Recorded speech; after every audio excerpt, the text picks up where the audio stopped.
Hi everybody, Frannica with Jump Realty here. It is Wednesday, April 20th, and we are talking about all things real estate. Not windy today, but the hair is still going crazy. So some interesting things in the market. We are starting to see an adjustment.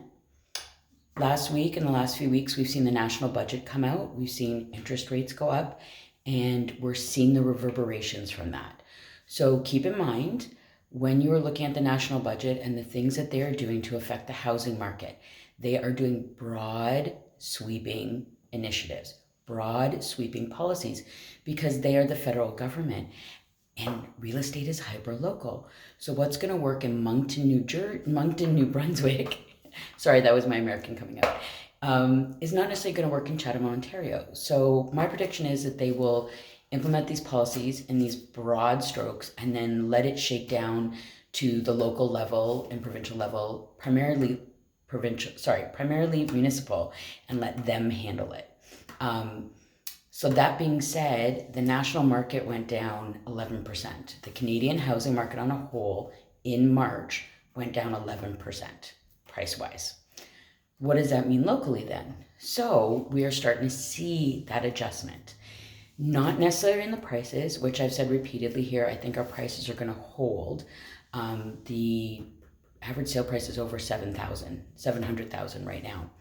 But what we're seeing is a softening, a cooling down, a simmering, if you will, of the chokehold that sellers had for the last few months, where it was this panicked, frenzied buying, and sellers would be like, this is what I want. And I want to sing Spice Girls right now. But what you really, really want is lower prices. We don't know if that's going to happen. What we are seeing is less offers. So a bidding war, people go, oh, I want multiple offers, I want a bidding war. 2 people, 2 offers. That's multiple offers. That's a bidding war. Those 2 people bidding for your house. So we are seeing less offers.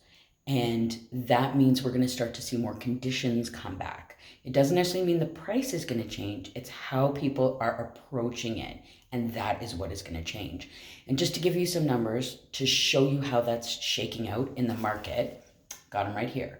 So in the last 7 days, 339 new listings. 212 of those sold. Out of the remainder, 71 of them were canceled. Just canceled. Most of them relisted in some fashion. 13 of them went back on the market with a decrease. 21 of them came back on the market with an increase. 7 of them came back on the market at the same price. So what is that telling you? Sometimes people overshot, but mostly they didn't. More came back at an increase, and 71 of them came back. So there is inventory. It is out there. It's still good to be a seller. It's always going to be good to be a seller.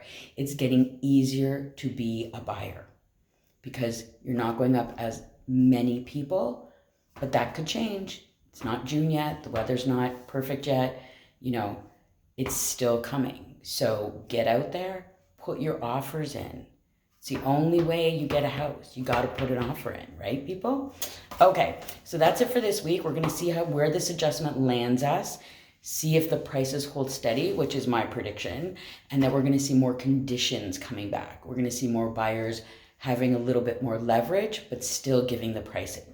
And maybe we'll go back to somewhat of a quote-unquote normal market, whatever that looks like now. Who knows what normal is nowadays anyways. Okay, guys, we will see you next week. And have a great weekend. Remember, when you look at the numbers, holiday weekend. So that takes an effect as well. So we'll check back next week and see what adjustments we're making. Take care, guys.